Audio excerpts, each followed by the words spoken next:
KBS 열린 토론.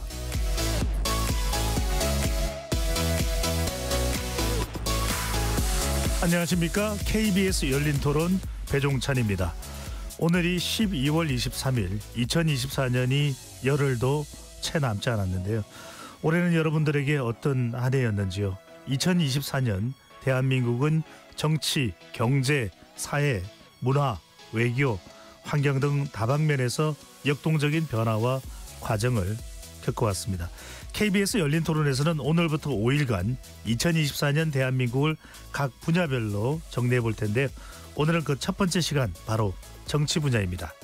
12월 들어 비상계엄과 대통령 탄핵안 가결로 그 어느 때보다 혼란이 이어지고 있는 정치권인데요. 올해는 무슨 일이 있었고 앞으로는 어떤 일이 펼쳐질지 전망해 보겠습니다. KBS 열린 토론 연말 특집 2024 대한민국을 돌아보다 그 첫 시간 정치편 지금부터 시작합니다. 치열한 토론 속에서 더 나은 세상을 찾아갑니다. 올바른 세상을 만드는 첫걸음. 평일 저녁 7시 20분 KBS 열린 토론. 오늘 연말 특집 열린 토론 함께해 주실 두 분 소개합니다. 성한용 한겨레신문 선임 기자 나오셨습니다. 네, 안녕하십니까. 최수영 정치평론가 자리해 주셨고요. 안녕하세요. 최수영입니다. KBS 열린 토론 문자로 참여하실 분은 샵 9730으로 의견 남겨주실 수 있고요. 단문 50원, 장문은 100원의 정보 이용료가 없습니다. KBS 1라디오의 모든 프로그램은 유튜브에서도 함께할 수 있으니까요. 많이 들어와 주시고 구독 꾹 눌러주시고 좋아요도 많이 보내주시면 좋겠습니다. 시민 여러분들께서는 올 한 해 대한민국 정치권을 돌아보면서 어떤 일을 먼저 떠오르신지 먼저 시민분들의 이야기 듣고 오겠습니다. 저는 비상계엄이 가장 기억에 남습니다. 계엄이라는 것 자체가 현실 세계에서는 상상하기가 지금 힘든 시점에서 그런 것들이 진짜 뉴스 속보로 나오는 그런 장면들을 보니까 조금 놀랐던 부분이 있었던 것 같습니다. 탄핵이요. 국민 정서에 반하는, 국민을 보지 않는, 자신의 이익만 생각하는 그런 대통령이어서 국회의원들이 밥값했다, 그렇게 말하고 싶네요. 사회적으로 좌우가 갈려져 있는 거는 확실한 것 같아요. 내게 아니면 다 잘못됐다는 인식이 그렇게 박혀 있는 것 같고, 좀 그걸 빨리 좀 이 사회적인 어떤 지도 계층들이 국민들을 설득하고 또 보여주고 좀 신뢰를 가질 수 있게 해주는 게 맞지 않느냐. 그 민주당이 지금 다수당이잖아요. 그래가지고 좀 그런 거 봤을 때 협치라기보다는 본인들의 그런 이권이라든지 방탄 이슈 같은 것도 있었던 걸로 아는데 그런 걸로 해서 좀 더 여야 대치가 강화되지 않았나? 지금 어떻게 보면은 지금 상황이 좋지 않잖아요. 내수도 많이 힘들고 뭐 환율 같은 것도 엄청 오르고 그랬는데 특검이라든지 뭐 그런 것들로 많이 싸우시는 것 같아서 정치적인 소모적인 갈등보다는 민생 다시 살리는 쪽에 좀 더 집중을 하시는 게 좋지 않을까 싶습니다. 정치인들이 투명하게 정말 국민을 위해서 헌신해줬으면 좋겠다. 소신 있게. 민주당이건 국민의힘이건 당리당략을 떠나서 지금 경제도 너무 어려운데 자기의 영달을 위해서 하는 게 아니라 국민들을 진짜 생각하고 국가를 좀 생각해 줬으면 좋겠다. 시민분들의 의견 어떻게 들으셨는지요? 올 한 해 지난해보다도 국민들의 정치적 골은 더 깊어졌다, 이렇게 분석하는 의견들도 많은데요. 올 한 해 정치권을 먼저 총평을 해주신다면요. 성한용 기자부터요. 예, 너무 힘들었죠. 이 미국의 그 군사 전략가가 쓴 책 중에 충격과 공포라는 책이 있습니다. 네. 쇼크 앤 이걸 어떻게 읽나 모르. 오썸 할 때 오 이런. 올해 4월 총선 앞뒤로 해서 상당히 좀 충격적인 과정과 결과가 있었는데 연말에 12월에 비상계엄 때문에 이제 공포 상황으로. 네. 그래서 전반기에 충격, 하반기에 공포, 이렇게 한 해가 끝난 것 같습니다. 네. 방금 전에 말씀 주신 게 충격과 공포, shock and awe, AWE, 네, O라고 이제 발음하는데 최 평론가께서는요? 저는 그 독일의 정치학자죠. 에른스트 블로우가 얘기했던 비동시성의 동시성. 이게 뭐냐면 결코 한 시대에 벌어질 수 없는 일들이 다른 시대에 있던 일들이 같이 혼재돼서, 그러니까 AI의 시대에 1980년대 계엄이 소환됨으로써 우리 국민들은 지금이 어느 시대인가 있다라는 좀 약간 혼돈과 네. 좀 말하자면은 그 착각 이런 걸 좀 그 환시 이런 걸 봤을 것 같아요. 그래서 어떤 식으로든 저는 이제 미래로 나가야 되는 이 타이밍에 과거가 소환됨으로써 굉장히 혼돈과 말하자면 무질서의 시대인 것처럼 보였지만 그럼에도 불구하고 짧게 그 충격파를 우리 국민들이 이겨냈던 저력과 그런 지혜들 이게 또 하나의 이제 비동시성의 동시성의 창 측면에서 놓고 보면은 매우 좀 흥미로운 지점이 아니었나 저는 그렇게 생각합니다. 두 분 말씀이 오늘 또 키워드가 되겠네요. 충격과 공포 그리고 비동시성의 동시성. 자, 올해 정치권에서 가장 떠오르는 인물, 화제의 인물.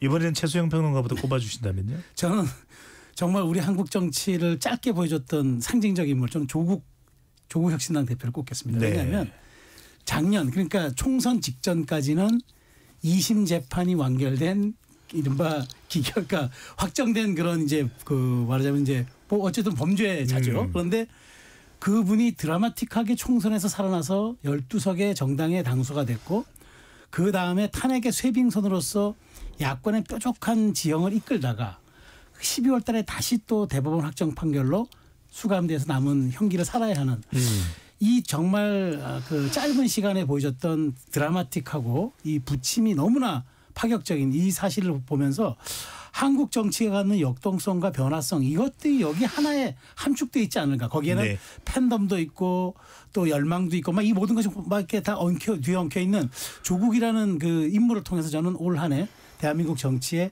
상징을 봤습니다. 네. 화제 인물로 조국 전 대표를 꼽아주셨고요. 성 기자께서는요? 네, 윤석열 대통령을 안 꼽으면 서운해하실 것 같습니다.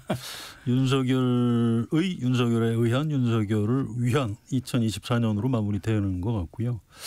저는 김건희 여사가 올해 인물이 되지 않겠나 이렇게 생각하고 있었는데 12월 네. 3일 날 확 바뀌었습니다. 그래서 이 경로하는 대통령이었는데 뭐 사람이 이제 경로는 할 수 있다고 생각을 했는데 그게 이제 비상계엄 선포로까지 이어질 줄은 몰랐어요. 그래서 다 좋은데 지금 경제가 막 너무 지금 어렵게 아직도 환율이 안 잡히고 있고요. 또 외교안보적으로 우리 국익 있게 너무 훼손을 많이 당하고 있습니다. 그래서 좀 가슴이 아프고요. 이게 좀 부정적인 의미로 굉장히 유명한 대통령 반열에 오르시게 된 것 아닌가.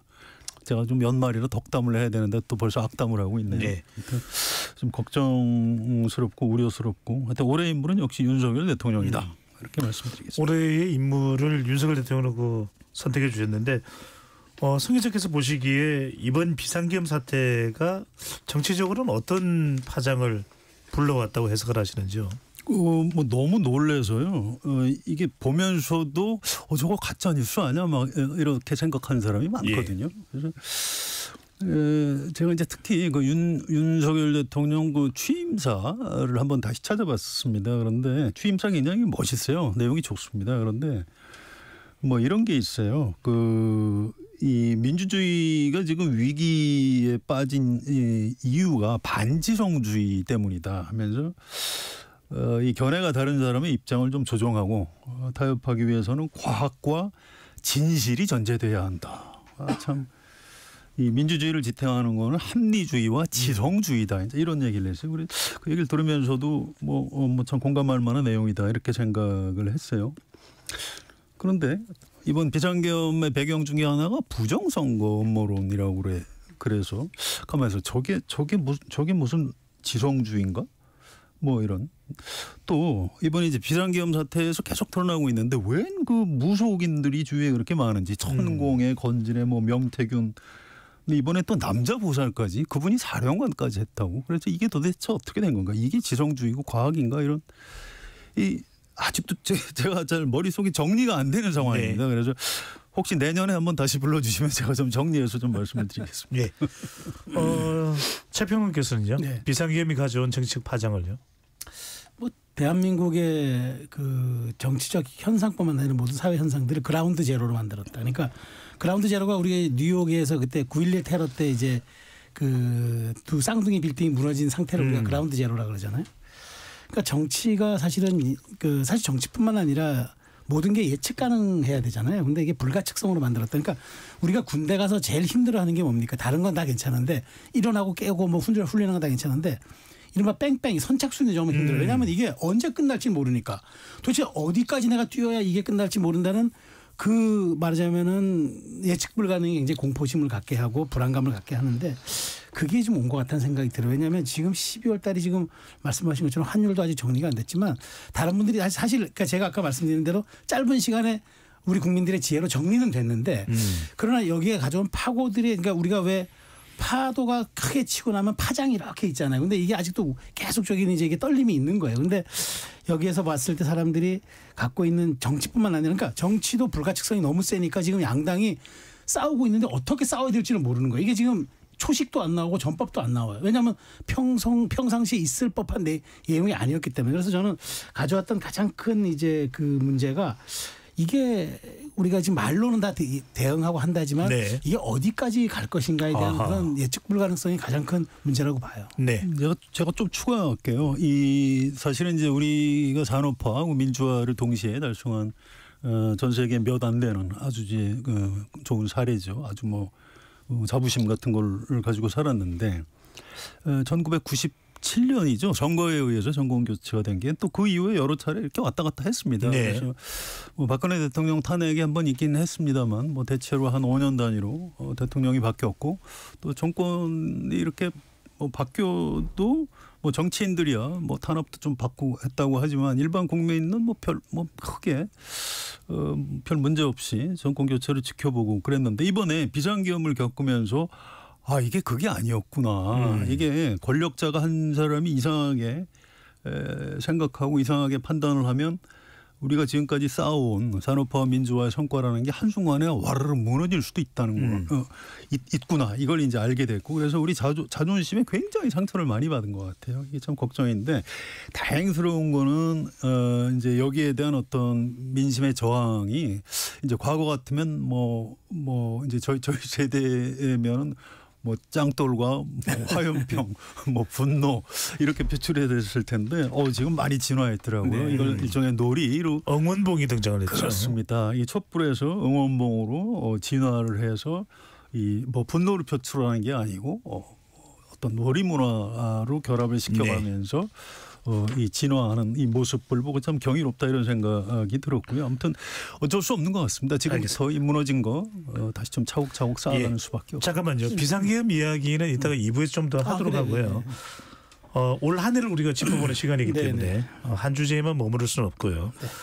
자, 연초로 돌아가 보면은 바로 4월 10일 총선이 있었습니다. 먼저 성한용 기자께 자 1월부터 4월 10일 선거까지 치열한 선거운동인데 가장 기억에 남는 뭐 장면이 있으세요?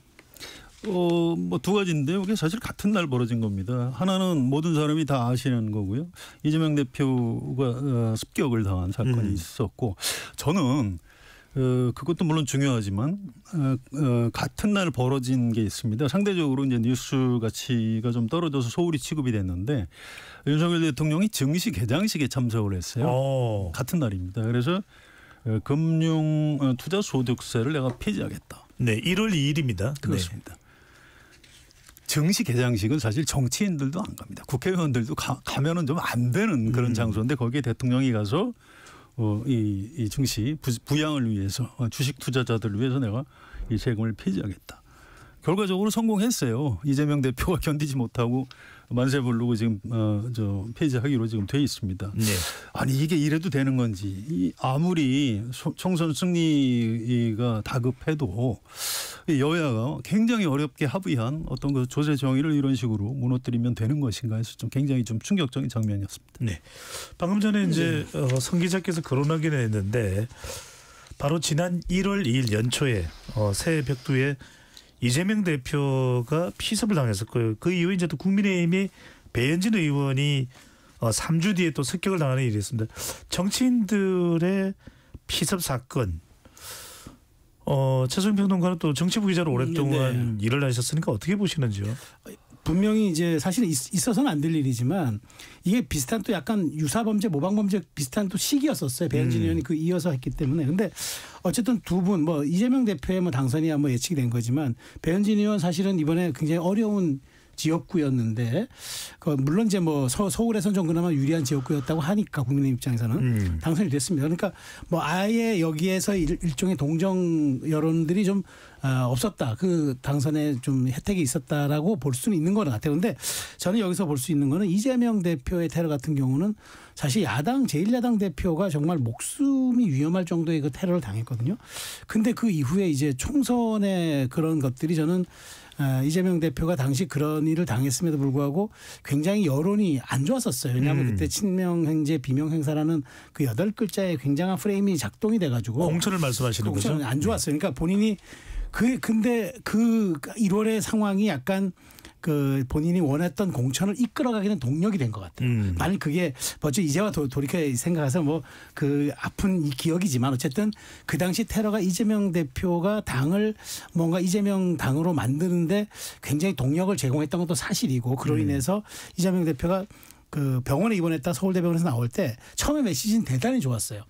이렇게 증오의 정치가 사라져야 한다라고 참 했는데 그렇지만 결국에는 이제 우리 사회가 올해도 증오의 정치와 대결의 정치로 갔던 점은 매우 아쉬운데 어쨌든 이 정치인을 향한 이 모방범죄 이 테러 이런 것들이 저는 이번 총선으로 인해서 조금 이제는 역사의 뒤안길을 좀 살았으면 좋겠다 하는 그런 생각입니다. 사건 자체에 대해서 제가 조금만 첨언을 할게요. 이게 이제 저는 혹시 조직적 배후가 진짜 있는 거는 아닌가 걱정을 했습니다. 그렇다면 이건 우리 해방 직후에 좌우익 간에 벌어졌던 그런 정치 테러 일 가능성이 있는 거거든요. 그런데 수사기관에서 철저히 수사를 했는데 그거는 아닌 것 같아요. 그건 아니고 일종의 그 정치 양극화 지형에서 불거진 증오 범죄가 이제 이재명 대표 피습 사건의 좀 본질인 것 같고요. 또 배현진 의원 거는 또 전혀 다른 것 같습니다. 그거는 유명인을 상대로 한 무차별 범죄에 가깝다. 그래서 그 두 사건을 보고 아직은 우리가 그 옛날 야만의 시대, 정치 테러의 시대로 돌아가지는 않았구나. 일견 좀 양도한 측면도 있는데 다만 지금처럼 정치 양극화가 점점 심해지면 사실은 이번 연말의 비상계엄 사태가 어떻게 보면 정치 테러 비슷한 측면이 있거든요. 그래서 좀 걱정입니다. 앞으로 정치 테러가 없어야 되는 건데 진짜 없을 것인지 좀 걱정스럽게 지켜보고 있습니다. 최수빈 평론가는 방금 전에 말씀하셨습니다만 이재명 대표가 그렇게 피습을 당하고 난 이후에 또 서울로 이송된 것이 상당히 논란이 됐습니다. 그렇죠. 정치적으로도. 이 부분은 어떻게 보시는지요? 사실 그게 저도 당시에는 조금 저도 정치평론하는 입장에서 사람의 목숨이 경각이 달려서 사실 위험했기 때문에 서울로 헬기를 이송했는데 그게 사실은 별것 아닌 문제가 사실은 그게 본질처럼 돼버렸어요. 그러니까 특혜 이송 문제가 이제 프레임화되면서 이재명 대표 입장에서는 곤혹스러웠겠지만 어찌되었건 당시에 그 부분들 그러니까 저는 민주당이 좀 너무 과하게 대응했다고 그래요. 그러니까 대응했다고 봐요. 그냥 그랬으면은 이제 그 사실 저는 그래요. 그 정도라면은 그 부산에서 진료해도 될 수 있어요. 왜냐하면 부산이 우리나라에서 두 번째 가는 사실은 그때 그 외상의혹 번역센터인데 그 정도인데 굳이 서울로 이송해야 했을까? 근데 물론 이제 그 피해자 입장에서는 어떻게 하든 이제 조금이라도 나은 의료기술과 환경이 있는 곳에서 진료받고 싶은 생각이 있지만 그렇게 했는데 그 다음에 이제 이 문제가 여권에서 공격을 제기했을 때 이 부분이 이제 총선에서 굉장히 악영향이 될까 봐 이제 민주당이 대응한 거는 저는 충분히 이해를 합니다만은 그럼에도 불구하고 조금 더 그 지역 발전, 지역 균형이라는 특히나 진보 정당은 지역 균형 발전이라는 쪽에 굉장히 방점을 찍잖아요. 그런 측면에서 놓고 보면은 민주당의 대응이 당시 너무 좀 정치적으로 좀 편협돼 있지 않았을까라는 그런 아쉬움은 좀 들어요. 송 기자께서는요? 예, 뭐 대선 주자면 사실 아무리 그런 순간이라도 정무적인 판단을 해서 부산에서 수두를 받는 게 맞았겠죠. 그런데 지금 최 선생님 말씀하셨듯이 지금 목숨이 위태로운데 그런 생각했겠습니까? 그런 거고요. 나중에 불거진 특혜 논란은 뭐 상당 부분은 정치 공세라고 봅니다. 예. 네. 자, 총선 결과에 대해서도 이야기를 안 할 수가 없습니다. 최평현께서는 야당의 압승 또 여당의 참패 무엇이 원인이었다고 진단을 하시는지요? 뭐 그때 돌아가면 뭐 대파 논란, 런종섭 논란 뭐 많은 얘기들이 있잖아요. 근데 저는 간단하게 생각합니다. 결국 총선이라는 거는 여당의 그러니까 총선 여당이 획득할 수 있는 의석 있잖아요. 그거는 대통령 국정 지지율 당시의 국정 지지율에 곱하기 3을 한 숫자가 그 총선 의석수를 수렴한다는 법칙이 있어요. 근데 우리 그 뱅커께서는 여론조사 전문가죠. 네. 당시 3, 4월 달 아마 제 기억에 30%에서 35% 사이가 윤석열 대통령 국정 지지율이었어요. 거기에 3을 곱한 분 100석에서 105석 나오죠. 네. 그게 나왔다는 거 좀 봐요. 그러니까 그게 각종 거기다 이제 무슨 뭐 어떤 현상들을 얘기하고 어떤 사례들을 얘기하면서 이게 굉장히 악영향을 끼쳤을 거다. 나중에 뭐 조국 심판론, 이조 심판론 여러 가지 얘기하지만 결국에 가장 기본적인 베이스가 되는 거는 대통령의 국정 지지율에 그 곱하기 3을 하는 것이 이제 그 수렴이 되는 숫자가 나오는 거고 가장 중요한 기본 원칙 하나. 총선은 선거는 말이죠. 그 야당이 승리하는 게 아니라 여당이 패하는 겁니다. 그게 기본 전제 조건입니다. 그런 측면에서 놓고 보면은 여당이 우리가 왜 여당이 돼야 하는지에 대한 논리를 그 대중들의 국민들이 설파를 못하고 동의를 못 얻은 거예요. 저는 그게 가장 큰 패인이라고 봅니다. 네. 송 교수께서는 어떻게 보십니까? 당시 선거 때 이재명 대표는 공천 논란이 상당히 있기도 했고 또 한동훈 당시 대표는 이조 심판, 이재명, 조국 두 사람에 대한 심판론을 가지고 나왔습니다만 결과적으로는 먹히지 않았습니다. 어떻게 보시는지요? 그러니까 이제 민주당의 압승은 윤석열 대통령하고 한동훈 대표가 상납한 거라고 생각. 물론 이제 민주당도 뭐 외부 인사 인재 영입도 하고 뭐 잘한 포인트도 있습니다만 공천 파동 때문에 민주당 안팎의 분위기는 안 좋았는데요. 네. 윤석열 대통령의 뭐 이런 뭐 대파 논란 또 뭐 도주 대사 논란 뭐 이런 것 때문에 이거 안 되겠네. 그래서 민심이 막판에 혼내줘야 되겠어. 이쪽으로 확 쏠렸죠. 그래서 또 소수정국제의 특성상 막판 쏠림은 그 표 의석이 훨씬 많이 벌어지는 결과로 나타날 수밖에 없거든요. 그래서 192대 108이 된 거고요. 한동훈 대표가 정치를 안 했기 때문에 뭐 총선 전략을 잘 세울 수 없었을 겁니다. 그런데 그러면 이 대통령실의 정무수석실은 진짜 총선 개입을 전혀 안 하고 아무 정무적 판단을 안 한 거지. 그것도 굉장히 의아스러운 게요. 네. 사실은 집권 세력, 특히 보수 세력이 집권했을 때는 무조건 일 좀 하게 도와주십시오. 참 어렵습니다. 이렇게 엄살작전으로 가야 되는 겁니다. 이게 정치의 어떤 기본 문법이에요. 그런데 야당을 혼내줘야 된다. 여러분 야당을 왜 심판해요? 권력도 안 잡고 있는데. 굉장히 잘못된 겁니다. 그래서 자충수에 걸려들었다. 그렇게 생각합니다. 그래서 올 1년 두 분이 이제 화제 인물로 꼽지는 않았지만 한동훈 전 대표에 주목하지 않을 수 없습니다. 이 극적인 변화가 있었죠. 법무부 장관에서 비상대책위원장으로 또 전당대회에서는 높은 득표율로 당대표로 최선희 평론가 일단 한동훈 비대위원장의 성과가 있었다면 어떤 점, 미흡했다면 여당 내에서 어떤 점일까요?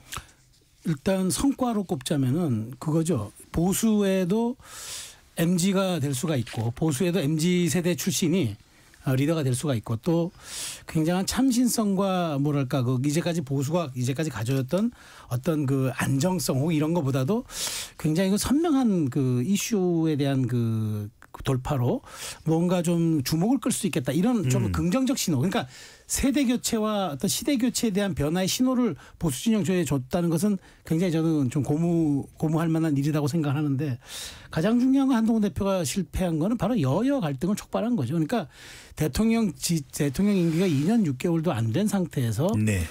내가 여당의 투톱이 되겠다고 나선 순간 여야 갈등은 이미 잉태가 된 거고 그다음에 그 풀어나가는 방식이 조금 매우 좀 저돌적이고 거칠었다. 세련되지 못했다. 그런 측면에서 사실 3년이 안 된 대통령의 임기에서 2인자를 인정한다는 건 그거는 뭐 정치 역사상 있을 수 없는 일이고 특히나 5년 단임제 국가에서는 보기 어려운 상황인데 한동훈 대표는 그거를 원했던 것 같고 또 그걸 일부 실현하려고 한 것 같아요.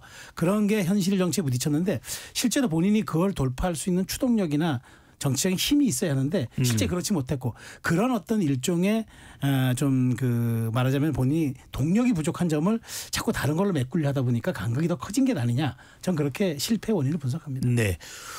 송 교수께서는 어떻게 보시는지 일각에서는 한동훈 전 대표에 대해서 이재명 대표의 경쟁에서 패배한 것이 아니라 윤석열 대통령과의 갈등에서 물러날 수밖에 없었다. 이런 진단도 하거든요. 일리가 있죠. 이건 두 분이 검사 출신이기 때문에 발생하는 측면도 있는 겁니다. 원래 검사들은 승부근성이 강해요.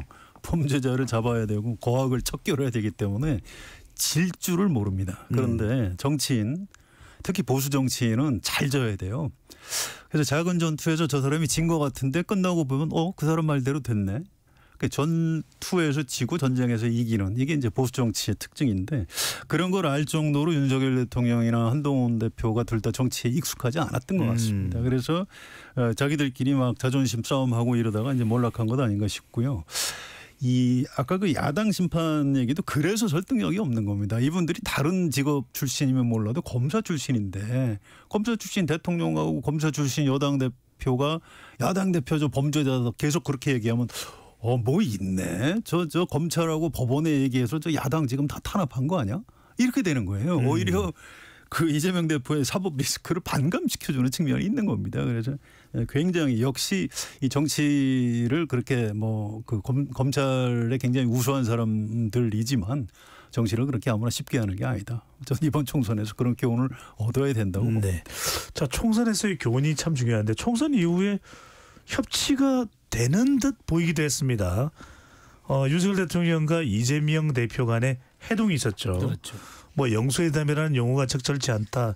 이런저런 또 해동에 뭐 긍정적 시각도 부정적 시각도 있었습니다만 일단 만났던 이유는 무엇이고 그 이후로는 만나겠다는 말도 없었던 이유는 또 뭘까요?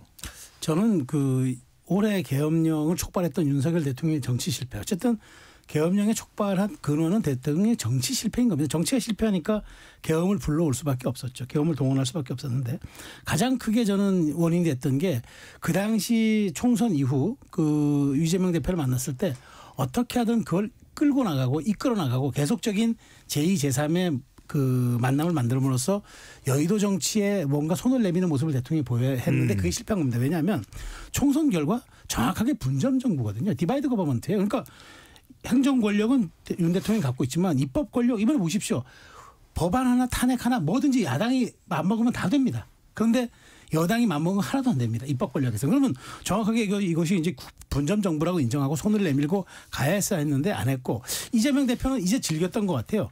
이제 입법 권력이 4개 있으니까 먼저 나한테 올 때까지 내가 하답 안 하겠어. 그리고 여의도 정치의 주인공은 나야. 내가 키맨이야 라고 생각을 한 것 같아요. 그런데 이게 계속 간극이 벌어진 거죠. 힘의 균형 대치가 이루어지면서 결국 윤 대통령은 초강경 승부수를 꺼내줄 수밖에 없었고 이재명 대표는 본의 아니게 어쨌든 지금 사법 리스크가 있는 상황에서 이 수혜를 누릴 수 있는 지금 약간의 기회는 온 것 같은데 그렇다고 윤석열의 실패가 이재명의 성공으로 갈 것인가 이 부분은 좀 다른 문제이기 때문에 어쨌든 이 협치에 대한 실패는 대통령이 주원인이 있지만 이재명 대표도 상당 부분 거야의 힘을 매우 정략적으로 당파적으로 활용했다는 측면에서 책임론에서 벗어날 수도 없다고 좀 봐요. 서한준 기자께서는 오랫동안 정치 현장을 취재해왔는데 궁금한 게 하나 있습니다. 오히려 전략적으로 여소야대에서는 국민들의 마음을 얻는 것이 더 효율적인 전략일 수가 있다면 야당 대표도 만나고 국회 개원 연설에도 더 적극적으로 가서 연설도 할 수 있을 텐데 근데 윤석열 대통령이 추가적인 해동 또 국회 개원 연설에 국회 개원식에 참석하지 않은 배경 뭘까요? 그러니까 이렇게 보시면 될 겁니다. 저도 궁금해서 좀 물어봤어요. 왜 그걸 안 하냐? 그랬더니 얼마나 사람들의 답변은 그런 겁니다. 이를테면 정진석 비서실장이나 홍철호 정무수석이 대통령 설득에 실패했다는 겁니다. 그걸 해야 된다는 걸 모를 정도로 바보들은 아니라고 그래요. 그런데 윤석열 대통령이 이제 그런 얘기하면 워낙 싫어하고 이렇게 하니까 설득을 못했다 이런 거고요. 그래서 총선 직후에 딱 한 번 만났죠. 이재명 대표하고. 네. 그때도 이제 마지못해 그냥 만나라고 해서 이제 기본 면피 정도 하려고 만난 거고요. 그걸 이어가려면은 진정성이 있어야 되는 겁니다. 윤석열 대통령이 좋다. 총선 참패했으니 그럼 내 대통령으로서 내 약속한 10가지 중에 내가 5개만 하고 그럼 민주당 이재명 대표 하고 싶은 게 뭡니까? 내놔 보세요. 그럼 그 중에 절반씩 합시다. 이런 정도의 이제 거래를 할 수 있을 정도의 정치적인 뭐가 있어야 되는데 그걸 윤석열 대통령한테 기대하기는 어렵고. 또 이재명 대표는 또 이재명 대표대로 사실은 윤석열 대통령 만나고 나서 별로 그렇게 유쾌하지 않았다고 그래요. 기자들한테 직접 털어놓은 적이 있습니다. 그러니까 정치인들도 이제 싫어하는 사람하고 만나기도 하지만 또 딱 한번 만나 보니까 뭐 싫다 그러면 또 좀 만나기 싫고 그건 인간적인 감정이 좀 있는 겁니다. 그래서 이재명 대표한테도 윤석열 대통령을 계속 만나야 되겠다 이런 생각이 별로 안 들었다고 합니다. 그래서 네. 결과적으로 참 안타깝게 된 겁니다. 이 정치 한국화 지형에서 그래도 두 사람이 자꾸 만나서 대화하는 것 자체에 보여주는 장면 보여주는 것 자체도 굉장히 중요한 건데 그렇게 정치로 풀어나가지 못하다 보니까 연말 비상계엄 사태까지 간 거 아닌가. 차주현 평론가도 이 점은 꼭 여쭤봐야 될 것 같습니다. 오랫동안 청와대도 출입을 하면서 취재하신 적도 있으시잖아요. 그러면 여소야대 전국이고 또 대선 결과도 큰 차이가 없었고 그러면 오히려 여론의 지지율을 올려서 대통령 지지율을 끌어올린다면 상당히 든든한 대통령의 힘이 되거든요. 그런 부분을 대통령실이 모를까요? 아니면 왜 그 전략을 적극적으로 활용하지 못한 이유는 뭘까요? 그러니까 저는 윤 대통령의 그 말이 가이드라인 됐다고 봐요. 아니 내가 뭐 전광판을 봅니다. 선수가 전광판 보면 되겠습니까? 근데 그건 여론의 일희일비 하지 않겠다는 뜻인데 그럼 참모들이 전광판 안 보겠다는 분한테 가가지고 계속 전광판 봐야 됩니다라고 얘기할 수는 없잖아요. 그러니까 물론 해야 되죠. 그래도 근데 그러니까 안 듣고 또 이게 반영이 잘 안 된다고 생각하니까 지레 포기한 것 같은데 5년 단임제 국가 하에서는 사실 대통령은 딱 지지율만큼 일합니다. 딱 정말 지지율만큼 동력을 받습니다. 의제 설정 거기서 딱 해결할 수 있습니다. 그런데 지지율이 제가 아까 말씀드린 대로 총선 당시에도 30대였고 지금은 말할 나위도 없지만 이런 상태에서 과연 대통령이 어떤 국정 동력을 가질 것인가. 딱 하나 필요하다면 여론의 힘을 얻어야죠. 그러면 나머지 지지율이 떨어지면 의제라도 확실하게 해서 그 정말 내가 강단 있는 대통령을 보여줘야 되는데 그것조차도 약간 조금 뭐랄까 대통령이 욕심은 많지만 풀어나갈 수 있는 그런 말하자면 그런 어떤 집단과의 소통 문제 같은 경우도 매우 부족했다라고 얘기를 하니까 저는 결국 여기에서 그 지지율에 덫에 걸린 대통령일 수밖에 없었던 얘기죠. 잠깐만 청취자분들이 궁금할까 봐서 참고를 알려드리면 지나간 대선 때의 대통령 지지율은 굳이 추후 개요를 설명 안 드려도 되거든요. 그래서 다시 한번 더 혹시 궁금해하시는 분들이 계실 것 같아서 전달을 해드립니다. 성 기자님 말씀하시죠. 예, 하나 좀 추가하고 싶은 게 이런 게 있어요. 이게 정치인이 아닌 대통령이 가질 수밖에 없는 약점인데요. 이 국회의 중요성을 의외로 잘 모릅니다. 그러니까 대통령이 되면 뭐 다 할 수 있을 것처럼 과거에 이제 어떤 대통령은 뭐 행정명령으로도 많은 일을 할 수 있습니다. 그 착각이에요. 과거에 권위주의 시절에 무리해서 정계 개편을 한 이유가 어디 있을까요? 국회 다수 의석을 확보하기 위해서 그 비판을 많이 받지만 3당 합당을 한 거고요. 또 뭐 무소속을 영입하고 야당 의원들을 끌어들이고 이게 정치인 출신 대통령들은 국회에서 입법을 해야 대통령으로서 일을 할 수 있다는 걸 잘 알았던 겁니다. 그런데 윤석열 대통령은 그 부분을 잘 역시 몰랐던 것 같아요. 그래서 이 국회에 어떻게든 다수 의석을 확보할 수 없으면 그럼 야당하고 타협해야죠. 양보해야 되고 그런 부분에 있어서 좀 생각이 좀 짧았던 건 아닌가 이런 아쉬움이 있습니다. 또 한편으로는 대통령이나 또 정부는 야당이 또 법안 통과가 없었기 때문에 협조가 없었기 때문에 아무런 일도 할 수 없다라는 이야기가 됐습니다. 22대 국회에 들어서 탄핵소추안이 발의된 고위공무원도 윤석열 대통령을 제외하고 15명이나 되고요. 윤석열 정부 출범 이후로 확대하면 21대 국회까지도 포함하면 22명의 탄핵이 추진되는데 이 부분은 최종 변호가 어떻게 보시는지 상당히 비판적인 시각도 있습니다. 그러니까 저는 제가 아까 말씀드린 대로 윤 대통령의 정치 실패가 이재명 대통령의 성공으로 이어질 수 없다는 게 그러면 제1야당으로서의 어떤 수권 능력과 대한정당의 모습을 보여줘야 되는데 윤석열 대통령이 어쨌든 취임하고 나서 지금까지 정부조직법 하나 통과시키지 못했어요. 네. 지금 우리 성 기자님 말씀대로 실제로 그럼 의회랑 타협을 했어야 하는데 그렇다고 의회가 타협할 그런 것을 받아들일 준비가 돼 있었느냐? 그렇지 않죠. 주도권을 쥐고 우리가 국정을 우리가 사실상 운영하고 있다는 신호를 주고 윤 대통령을 압박하기 위해서 탄핵이란 카드를 정말 조자령 헌칼 쓰듯이 남발했어요. 그런데 그 점은 그거죠. 한두 번 정도 경고의 사인 혹은 이제 뭐 그런 이제 여권에 대한 압박의 의미로 사용할지 모르겠으나 전가의 보도처럼 사안마다 탄핵 카드를 꺼내드는 거는 야당 횡포죠. 그건 누가 보더라도 입법 권력의 남용이죠. 그런 측면에서 저는 이재명 대표도 나중에 이제 어떤 이 사법 리스크 해소에 따라서 이제 대선 가도가 또 어떻게 전개될지 모르겠으나 이재명 대표가 그러면 앞으로 협치를 어떻게 풀어야 할 것인지 이런 부분은 과거에 우리가 그 사람의 미래를 보려면 그 사람의 말을 볼 것이 아니라 그 사람이 걸어온 길을 보면 된다고 했거든요. 이재명 대표가 제1야당을 이끌어왔던 그 습속과 행태가 다음에 집권했을 때 그걸로 나타날 가능성이 매우 높다면 이 지점에 대한 이재명 대표의 명쾌한 입장은 한번 들어볼 필요가 있다는 생각이 듭니다. 그거는 근데요. 최수영 평론가님 말씀에 일반론으로는 일리가 있는데 네. 우리나라 정치 사안을 조금만 생각해 보시면 지금 국민의힘이 야당일 때 옛날 한나라당 때 무지하게 비협조했습니다. 김대중 대통령, 노무현 대통령 때. 그리고 야당한테 그 힘의 절제를 요구를 하는 거는 비현실적이에요. 힘은 쓰라고 있는 겁니다. 그래서 지금 민주당이 쓰는 거고요. 또 좀 약간 속되게 표현하면 야당은 좀 무책임하기도 한 겁니다. 지금 집권 세력도 그랬었어요. 그런데 결과적으로 그 최종적인 책임은 대통령이 지는 겁니다. 그래서 대통령이 속이 새까맣게 타들어가더라도 야당한테 양보할 거 양보하고 뒤에서 뭐 따로 좀 뭐 혹시 뭐 인사에 뭐 좀 필요한 거 뭐 있어요. 이렇게 해서라도 그렇게 해서라도 국정을 이끌어 가야 되는 최종 책임은 대통령한테 절대적으로 있는 겁니다. 말이 나온 김에 그러면 성한정 기자께 여쭤보면 지금 민주당에서 제기되고 있는 한덕수 대통령 권한대행 탄핵에 대해서는 어떻게 보시는지요? 글쎄요, 실제로 할지 잘 모르겠는데요. 이미 지난번에 뭐 좀 두고 보겠다 그 얘기는 안 하겠다는 거고요. 네. 어떤 그 마지노선 같은 게 좀 있는 것 같아요. 일단 특검에 대해서 거부권을 행사한다면은 실제로 탄핵할 것 같고요. 또 헌법재판소 재판관을 임명하지 않는다 그러면은 즉각 탄핵을 할 것 같고 지금 그 정도 기준선이 있는 것 같습니다. 네, 성 기자께서는 탄핵을 할 수도 있는 사안이다 이렇게 보시는 거죠?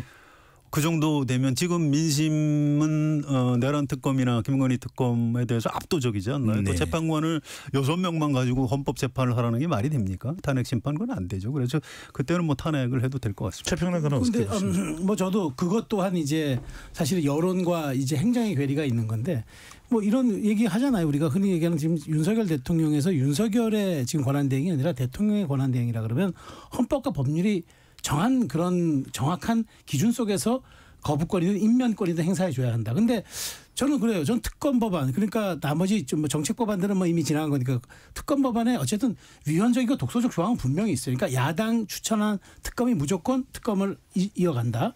그다음에 임명하지 않으면 연장자 순으로 강제적으로 이제 자동적으로 임명이 된다. 김여사 특검 같은 경우에는 14개 항목에 대해서 전부 들여다볼 수 있다. 그렇게 하면은 제가 보기에 이게 과연 민주당이 의도하거나 대중이 막 그냥 그 일종의 마녀 사냥식으로 했던 그런 결과들은 얻어낼 수 있겠지만 정말 모두가 공감하고 객관적이고 중립적이라는 결과물 나올 수 있을까? 그런 의문이 있고 그래서 우리가 헌법에서 정한 특검의 객관적, 중립적, 독립성 이런 것들이 있기 때문에 그런 것들을 보완해낸다면 저는 거부권 행사가 사실상은 의미가 없는데 그런 것들이 있는 상태에서 한 대표에게 한 권한대행에게 계속적인 얘기가 간다 그러면은 한 권한대행이 거부권 행사할 수도 있지 않겠는가 전망을 하는데 민주당이 그렇다면 탄핵까지는 꺼내 든다. 글쎄요. 근데 그때 또 탄핵 카드를 할 때는 네. 의석수가 또 문제가 될 것 같아요. 200석이냐 150석이냐. 그것도 한번 또 법리 논쟁이 있을 것 같습니다. 추가하실 말씀 있으신가요? 그렇지는 네. 않습니다. 그게 이제 헌법학자들하고요. 오늘 국회 입법조사처에도 입장을 냈는데 이게 대통령 권한대행을 국무총리가 하는 거기 때문에 제적 과반이면 탄핵이 되는 걸로 일단 그쪽에서 유권에서는 그렇게 나오고 있습니다. 그래서 네, 그게 논란이 있을 것 같지는 않고요. 근데 국민의힘 쪽에서는 계속 그 얘기를 할 테니까. 네, 근데 이제 그 정치적인 주장이고요. 어차피 지금 의석 차이가 워낙 많이 나고 또 지금 비상계엄 이전 같으면 아까 최수영 평론가님 말씀하신 대로 좀 여야 간에 그런 법안 내용을 좀 절충하자 이게 가능한데 네. 이미 늦었어요. 지금 특검 안 할 수 있을까요? 알겠습니다. 청취자분들께 정확한 정보를 전달드리기 위해서 최수영 평론가가 언급한 윤석열 대통령 3, 4월 지지율에 대한 조사 개요를 월별로 말씀드리겠습니다. 리얼미터가 에너지경제 의뢰로 3월 18일부터 22일까지 무선, 유선, 자동응답 방식으로 진행된 조사 결과이고요. 윤석열 대통령의 국정수행 긍정평가는 36.5%로 나타났습니다.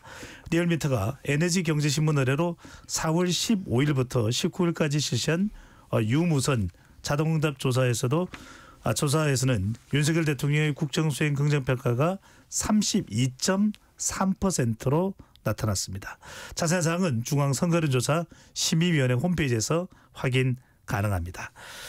자, 두 분 말씀 아주 솔깃하게 듣고 있는데요.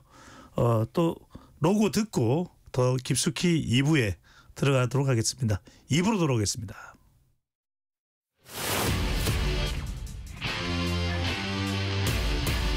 토론에 정답은 없습니다. 토론이 세상을 바꿀 수도 없습니다. 하지만 질문은 새로운 세상을 만들 수 있습니다. 질문으로 올바른 세상을 만드는 첫걸음, KBS 열린 토론.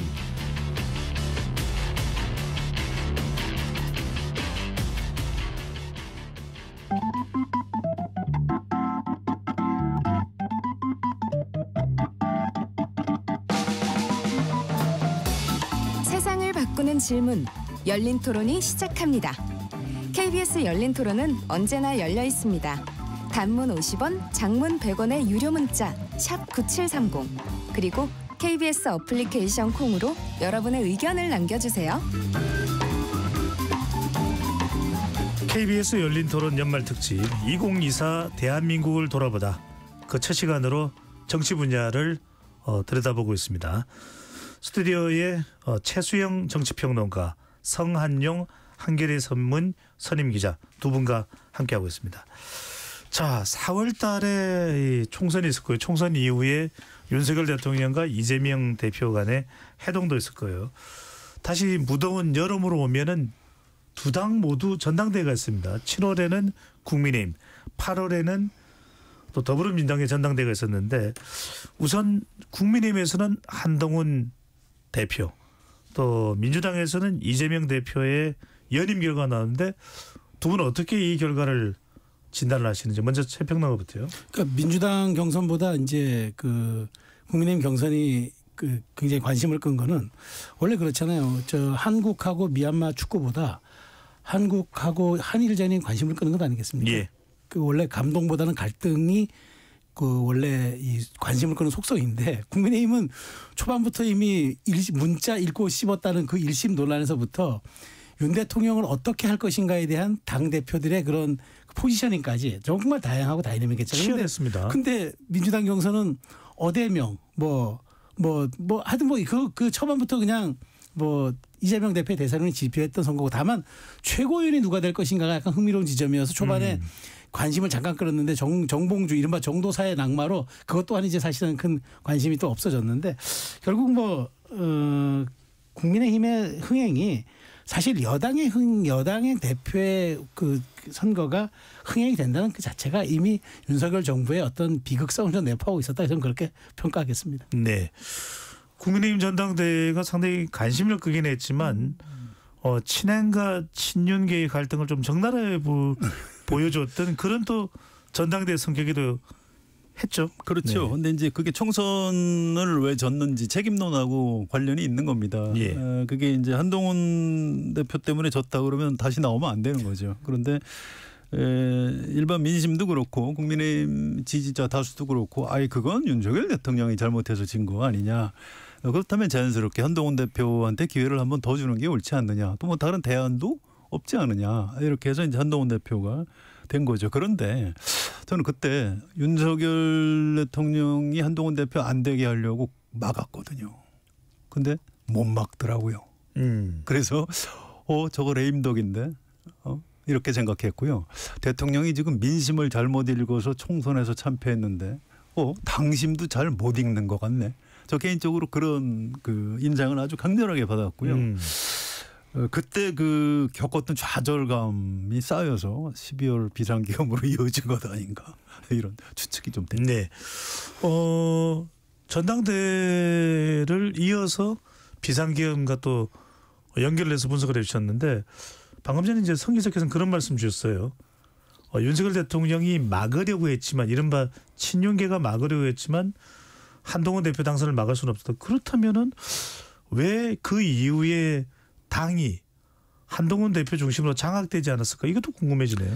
그러니까 이제 이게 비극이 뭐였냐면은 제가 아까 말씀드렸지만 임기 3년도 안 된 대통령 하에서 여당 대표라는 거는 보완제의 역할을 해야 되는 거지 대체제 역할을 하면 되는 거 아닙니다. 그런데 한동훈 대표는 대체제 역할을 하려고 했고 대체제의 포지셔닝을 해버렸어요. 그런데 여당 내부에서는 당신은 보완제에 그쳐야 한다라고 생각을 했던 게 이제 가장 큰 간극과 비극의 이제 차이였던 거죠. 그러니까 저는 그런 측면에서 한동훈 대표가 좀 빨리, 그러니까 좀 선회를 하려고 했던 것 같아요.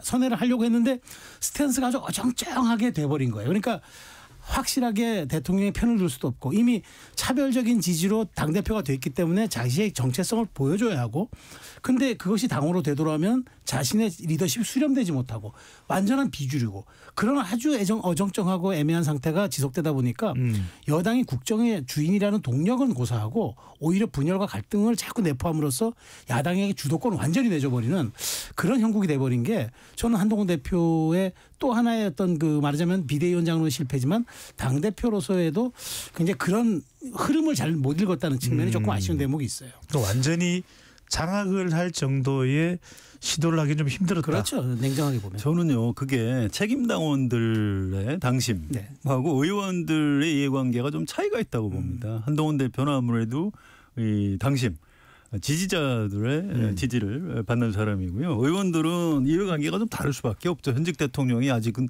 무섭기도 하고 혹시 또 잘 보이면 장관도 시켜줄 수도 있고 그래서 거기서 오는 괴리. 그래서 한동훈 대표가 당심은 등에 업고 있었지만 네. 의원들을 장악할 수는 없었다. 이런 측면도 있는 것 같습니다. 네. 성 기자께 이어서 여쭤보면은 두 이제 정당에서 양당에서 대표가 탄생되고 난 이후에 이재명 대표는 연임이었지만요. 탄생되고 난 이후에 이른바 여야 대표 해동이 있었습니다. 행정부 권력을 쥐고 있는 집권 여당의 대표 또 의회 권력을 가지고 있는 야당의 대표라면 상당히 뭐 잦은 만남 또 협치 또 민생 성과 이런 걸 기대했을 텐데 별로 성과가 없었고 한 번 만나고 난 이후에는 그 이후에는 제대로 된 만남이 없었죠. 예. 이유는 뭘까요? 이재명 대표로서 만날 이유가 없죠. 여당의 주인이 윤석열 대통령이지 한동훈 대표가 아닌데 왜 만나겠습니까? 한번 만나자고 하니까 맨날 이제 윤석열 대통령한테 영수회담 하자 했는데 대표회담 하자고 그러니까 그걸 또 안 할 수는 없고 그래서 이제 한번 그냥 좀 뭐하게 표현하면 한번 해준 거에 불과한 거죠. 그게 이어질 수는 없는 거죠 구조적으로. 최평론께서 보시겠네요. 저는 저도 그래요. 한동훈 대표가 오너십 행사가 좀 어려웠잖아요. 그러니까 오너는 오너를 만나려고 하지 오너가 왜 대리인 만나려고 하겠습니까? 근데 한동훈 대표가 더더군다나 이재명 대표와 말은 협치하겠다 이렇게 했지만 사실은 이재명 대표를 늘 범죄자 프레임 속에서 아니 그런 재판 받고 있는 분 아니냐. 혐의를 12개 주렁주렁 달고 있는 분 아니냐. 이런 식으로 하다 보니까 정치도 사람이 하는 일인데 만나고 싶겠습니까? 근데 어찌됐건 저는 한동훈 대표가 이재명 대표를 만남으로써 어떻게든 만남으로써 본인이 해서 동등한 지위에 있다는 걸 보여주는 건 본인한테 정치적으로 전혀 나쁜 게 아니거든요. 그런데 그런 어떤 것보다는 다른 쪽으로 윤 대통령과의 약간 차별성 쪽에 방점을 찍음으로써 오히려 내부 리더십에 좀 혼선을 빚은 것도 그리고 장기적인 자기의 어떤 상징 자본을 쌓지 못한 것도 조금 아쉬운 대목이 아닌가 그런 생각이 들어요. 또 하나 인상적인 것이 8월 민주당 전당대회에서 불거져서 9월에는 이재명 대표가 거론을 하게 됐습니다. 바로 이른바 계엄설인데 네. 당시에 이 국민의힘의 반응은 말도 안 되는 이야기다. 네. 터무니없는 정치 공세다. 그런데 나중에 이것과 관련해서 보수 쪽에서는 사과하는 분들이 꽤 많았어요. 그렇죠. 이 계엄론이 거론된 부분 어떻게 지금 와서 기억을 되살리면 어떤 생각이 드시는지. 그러니까 저도 당시에 많은 방송에 나가서 저도 이제 정치 평론하면서 그런 질문이 나왔을 때 국민복이 부끄럽지 않느냐고 제가 일가를 했어요. 민주당 보고. 네. 아니 꺼낼 얘기를 꺼내야지 이게 무슨 지금 21세기에 이게 무슨 얘기냐고 제가 그 혹세무민 하지 말라고 그랬는데 저도 그래서 바로 반성을 했습니다. 제가 당시 못 읽은 것 같고 김민석 의원에 대해서 과도한 표현을 한 거 제가 사과드린다고 했는데 저는 그렇게 봐요. 그 계엄이 그때부터 민주당의 취재력이 뛰어나거나 혹은 민주당의 정보력이 뛰어나기보다는 이런 어떤 그렇게 말하자면은 이렇게 지금 약간 민간인도 개입됐다는 거잖아요. 보안사령관도 그런 쪽에서 조금씩 보안이 좀 허술하게 좀 새어나지 않았을까. 어찌됐건 그런 식의 예고된 계엄이었고 그렇게 누출된 계엄이었다면 저는 이게 말하자면 정말 더 거꾸로 얘기해서 윤 대통령이 말한 2시간짜리 내란이 어딨냐고 얘기했던 약간 희화화되는 그런 발언과 좀 괴를 같이 하지 않을까 그런 개인적인 생각합니다. 궁금한 것이 성한용 기자께서는 그 시점 8월 민주당 전당대회에서 또는 9월에 이재명 대표가 이 계엄설을 거론했을 때 가능할 수도 있겠다 설득력이 있는 이야기일 것이라고 조금이라도 생각해 보셨는지요? 예, 어차피 계엄이라는 게요.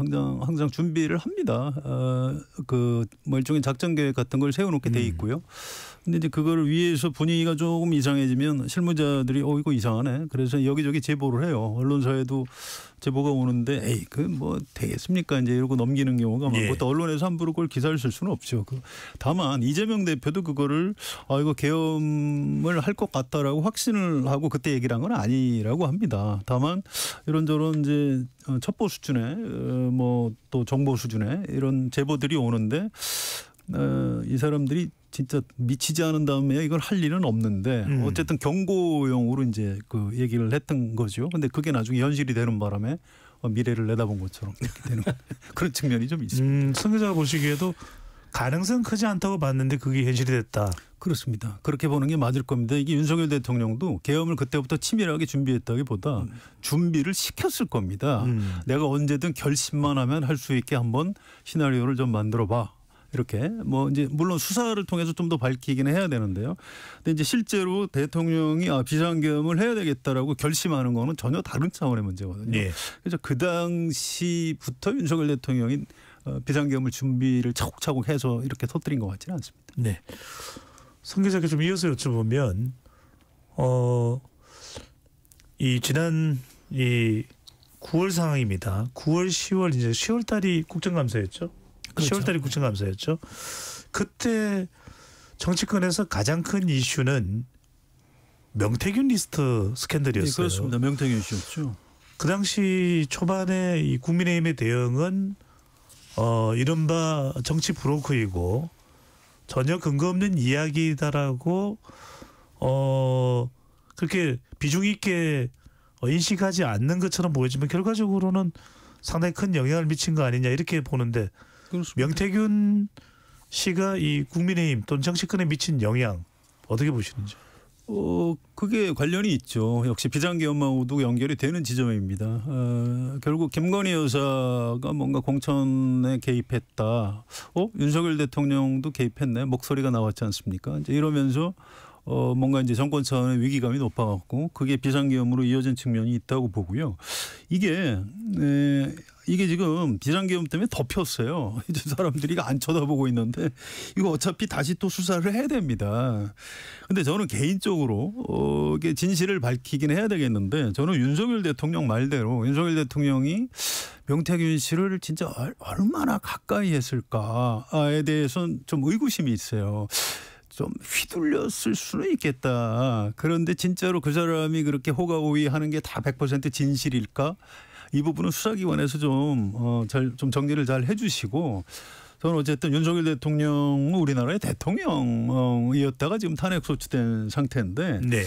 설마 우리나라 대통령이 그렇게까지 일종의 선거 브로커 비슷한 사람한테 그렇게까지 심하게 같이 농단을 했을까 이런 부분 의구심 같은 게 좀 있어요. 최평론 건 어떻게 보시는지요? 그러니까 명태균 발언으로 또는 그 주변에 같이 일을 했다고 하는 김혜경 씨가 또 국회에 나와서 한 발언들을 보면은 명태균 씨와 강혜경 씨 죄송합니다. 강혜경 씨 죄송합니다.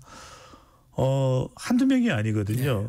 국민의힘 물론 이제 야당 쪽 인사도 있기도 합니다만 이것이 실질적으로 국민의힘에 미쳤을 타격 또는 윤석열 대통령에게 미쳤을 타격은 어떻게 보십니까? 그래서 윤 대통령 문제는 이제 좀 더 뒤로 놓고 들여다봐야 되겠지만 국민의힘 자체로 놓고 보면 명태균 리스트가 갖는 파장이 커요. 왜냐하면 홍준표 시장도 관련이 없다고 지금 전면 부인하고 있고 오세훈 시장도 마찬가지고 뭐 등등 다 마찬가지. 뭐 이준석 나중에 범보수로 재편될 수 있는 이준석 대표까지 마찬가지죠. 근데 굉장히 타격이 커요. 그러니까 저는 여기에서 뼈 아픈 지점이 뭐냐면은 지금 뭐 우리 잠룡들이 할 수도 있는 분들은 이제 아니라고 선을 긋고 있지만 뭐 각 광역 자치단체 정도 보면은 일종의 권력의 정통성에 문제가 생겨요.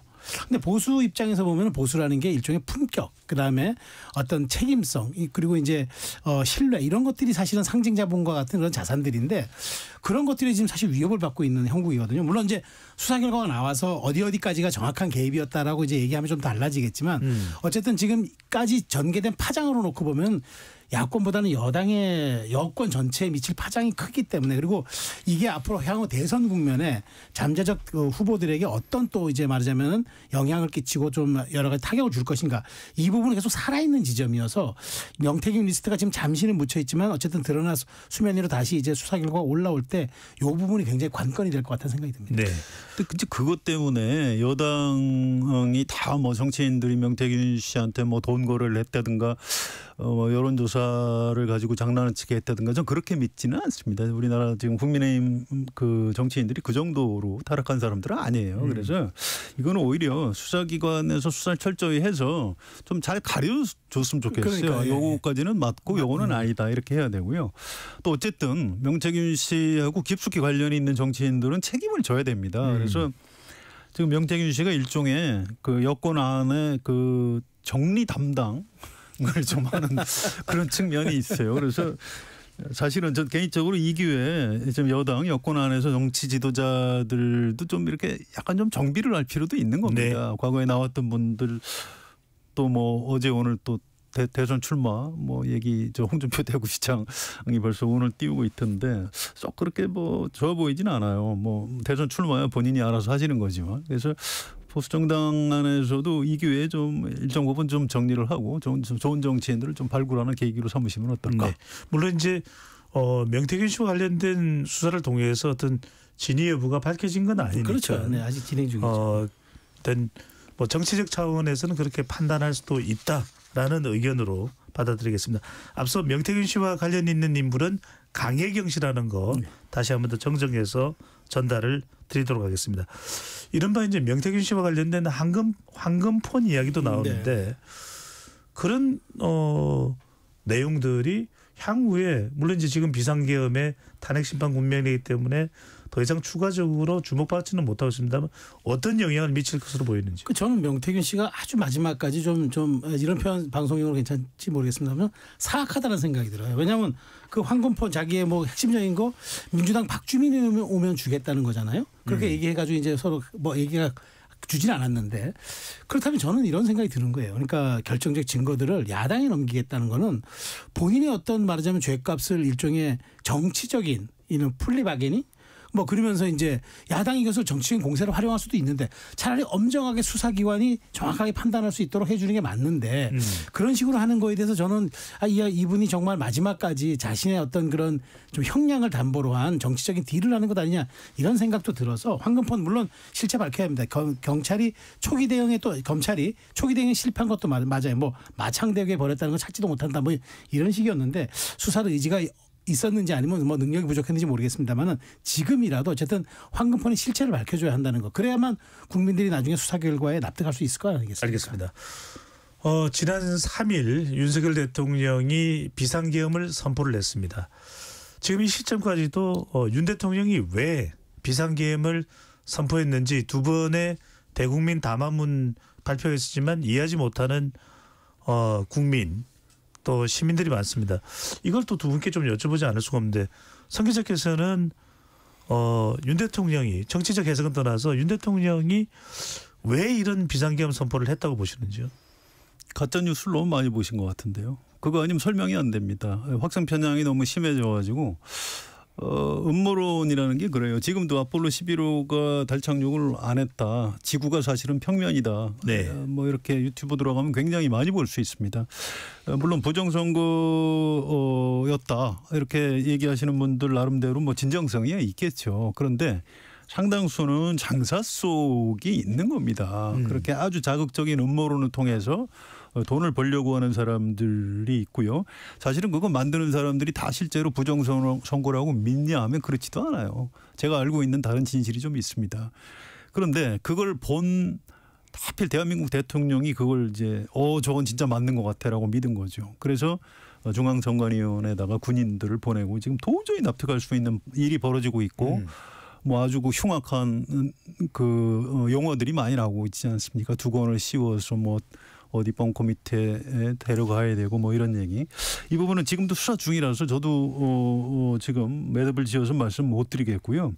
이 부분은 전모를 철저히 밝혀서 책임을 끝까지 물어야 한다 이렇게 생각을 합니다. 네, 최병만께서는 윤 대통령이 왜 그랬다고 보시는지요? 그러니까 저는 고립무원의 처지에서 본인에게 헌법적으로 부여된 가장 큰 비상대권 가운데서도 최고의 레벨의 비상계엄을 꺼내들므로써 이 전국을 돌파를 하려고 했는데 결국은 정치는 정치로 돌파를 했어야 할 문제인데 정치를 무력의 힘 혹은 어떤 그 강제된 외부의 힘을 빌려서 해결을 시도했다라는 것 자체가 가져온 비극이 아니었느냐. 그러니까 아직까지는 뭐 헌재에서 이 부분에 대한 것에 대한 판단은 아직도 시작하지도 않았습니다만은 저는 대통령이 정치적으로 너무 고립무원의 처지에 있다 보니까 정말 본인이 쓸 수 있는 가장 강력한 칼을 썼는데 이 칼이 본인에게 이제 부머랑이 되는 그런 좀 형국이 되는 것 같아서 좀 안타깝다는 생각이 너무 합리적으로 평가해 주시는 거 아니에요?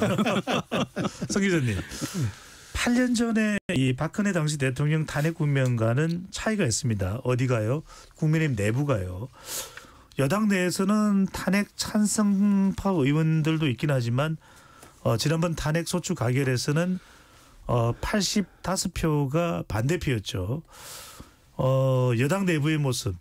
한동훈 전 대표는 또 물러났고요. 지금의 국민의힘 내부 친윤계가 일단 당 내부는 장악한 것으로 보이기도 하고요. 어떻게 보시는지요? 그리고 친윤계라기보다도요. 이제 이런 게 있을 겁니다. 절대로 무너지지 않는 콘크리트 지지층. 그러니까 비상계엄 할 만해. 잘했다. 이 수치가 뭐 일정 부분 되고요. 또 뭐 그건 좀 잘못됐는지 몰라도 탄핵은 안 돼. 그래도 대통령은 윤석열 대통령이 계속 해야 돼. 이 수치가 뭐 또 한 20몇% 선 정도로 나오고 있거든요. 이 부분들을 국민의힘 의원들로서는 무시할 수가 없을 겁니다. 지금 워낙 지지율이 폭락을 했는데 일단 그분들한테 이 배신자로 비치기 싫으니까 일단 그쪽에 호소하는 이런 이제 전략을 쓰고 있는데 어쨌든 결과적으로 좀 상식을 가진 다수 지지층, 국민의힘 다수 지지층이나 중도층이 보기에는 아니 그 당랑 거철 뭐 이런 표현이 있습니다. 수레가 달려오는데 사마귀가 막 그걸 막겠다고 한다거나 네. 쓰나미가 몰려오는데 동네 지금 주먹들이 뭐 나와바리 싸움한다고 거기서 주먹질하고 이게 도대체 이게 무슨 꼴이냐. 이게 아주 그 뭐 아무 어떻게 보면 친 한동훈계 친 윤석열계 뭐 다툼이라는 게 아무 의미가 없는 거죠. 그래서 이 부분 좀 보수의 혁신 차원에서 좀 성찰이 필요하다 이렇게 생각합니다. 최 변호사는 어떻게 보시는지요? 정치인이고 중진들이기 때문에 그런 저간의 상황을 모르지도 않을 텐데 8년 전과는 다른 탄핵 국면에 대한 대응 또 해법 시도 어떻게 봐야 될지요? 그러니까 첫 번째 그 박근혜 전 대통령 탄핵에서 얻었던 교훈이 하나 있는 것 같아요. 분열하면 죽는다. 그러니까 그때 이제 갈라진 것이 바로 대선 국면으로 갔잖아요. 그때 이제 우리의 그 분열의 실패가 결국 문재인의 집권으로 이어졌다. 이렇게 학습 효과가 하나 있는 것 같고 두 번째는 저는 노무현 대통령 어록 중에 하나 차용해 온다 그러면은 선거는 기성복 고르기라는 말이 있습니다. 선거는 맞춤옷이 아니라는 거죠. 그러니까 몇 년 후에 다시 총선이 벌어졌을 때 그중에서 사람을 골라야 되기 때문에 내가 썩 마음에 들지 않아도 있는 후보들 중에서 마음에 고르다 보면은 그래도 지금 보수의 주류의 편에 서 있는 것이 나은 것 아닌가. 어차피 맞춤옷이 아니라면은 그런 측면에서 지금 주류층의 그 어떤 여론에 기대서 가는 분들이 있긴 한데 모르겠습니다. 이번에 그 지금 그 민심의 강도가 과거 박근혜 정부 때와의 강도와 비슷할 건지 아닌지 그건 좀 지켜볼 때문이라고 봅니다. 또 하나 지금 국면에서 전개되는 또 다른 시각은 이재명 대표를 바라보는 겁니다. 윤석열 대통령 탄핵 심판 국면이기도 하지만 이재명 대표도 제대로 검증받아야 된다. 이 의견에 대해서는 어떻게 보시는지요? 전 정확하다고 봅니다. 그러니까 윤석열 대통령의 실패가 이재명 대표의 성공으로 이어져서는 안 된다는 게 제 개인적인 얘기였지만 대중의 더 여론 한 발 더 나가서 계엄을 막는 데 이재명 대표의 역할 충분히 인정한다. 하지만 대통령 선거에서 당신을 대통령으로 뽑는 것은 이것은 다른 문제다. 이렇게 딱 이원화시켜서 보는 것 같아요. 그런 측면에서 이재명 대표가 지금까지 해왔던 것과 다르게 만일 앞으로 대선 국면이 펼쳐진다면은 정말 본인의 여러 가지를 새롭게 보여줘야 할 새로운 국면에 서 있다. 그 점은 분명해 보입니다. 그런데 평론가님 말씀이 옳고 저도 100% 공감하는데요. 네. 국민의힘 의원들은 생각이 다른 것 같아요. 무슨 의원총회하고 나서 결론이 아예 사법부에다가 이재명 대표 재판 빨리 해달라. 이 비상계엄 때문에 의원총을 해놓고 결론을 그거라고 내놓는 걸 보고 아니 이분들이 도대체 왜 이러나. 그래서 좀 물어봤더니 그게 모여서 의총을 계속 하다 보면 약간 집단 최면 같은 집단 사고 걸린다고 그래요. 그래서 지금 민심하고 상당히 좀 동떨어진 얘기를 하고 있는 것 아닌가 아쉬움이 있습니다. 네, 석 기자님 그러면 국민의힘 주장과는 별도로 이재명 대표의 이 재판을 제대로 검증받아야 된다라는 여론 의견에 대해서는 어떤 의견이신지? 뭐 당연히 검증 받아야죠. 그래도 또 정치가 한편에서는 반사 이익이 또 기본 속성이기도 합니다. 그래서 뭐 비상계엄의 결과적으로 가장 큰 수혜자가 이재명 대표가 될 가능성이 있고요. 다만 이재명 대표 텔레비전에 나오는 표정을 가만히 보세요. 굉장히 긴장하고 있습니다. 이게 실제로 긴장한 거예요. 이게 표정 관리가 아니고요. 그래서 이게 비상계엄 뭐 이게 막 판이 뒤집히고 사람들 막 경제 외교안보 고생하고 있는데 이 큰일 났다. 이게 민주당 이재명 대표가 지금 이걸 컨트롤할 수 있는 판이 아닌 겁니다. 네. KBS 열린 토론 올 한 해 정치권을 돌아보면서 토론하고 있는데 마무리할 시간입니다. 국민들이 이렇게 이야기합니다. 정치가 서로 여야가 잘하면서 성과를 낼 수는 없는지 더 골이 깊어져야 되는 이유를 모르겠다는 답답한 심정을 전하고 있습니다. 1분씩 시간을 드리겠습니다. 2025년 정치권과 정치인들에게 바라는 점이 있다면 어떤 말씀을 해 주실 수 있을지 먼저 성환영 기자부터요. 저는 정치인들보다 유권자들 우리 국민한테 이 말씀 꼭 드리고 싶습니다. 우원식 국회의장이 탄핵소추 직후에 여러분 취소했던 망년에 좀 다시 했으면 좋겠습니다. 이렇게 얘기했어요. 예. 지금 우리가 정치 때문에 지금 고생하고 있죠. 그런데 정치가 구박하면 구박할수록 거꾸로 정치가 우리를 구박할 수 있습니다. 그래서 이럴 때일수록 그래도 정치인들한테 좀 용기도 주시고 후원에도 좀 가입해서 정치인들 좀 당신들 좀 잘해라 이렇게 좀 세게 격려를 해주시면 참 감사하겠습니다. 네. 정치인들의 격려가 필요한 시간이라는 말씀 주셨고 최수영 평론가께서는요? 네, 저는 정치인에게 좀 드리고 싶어요. 그러니까 정치 양쪽에서 보면은 내가 더 이걸 잘할 수 있다. 내가 이거 더 해주겠다.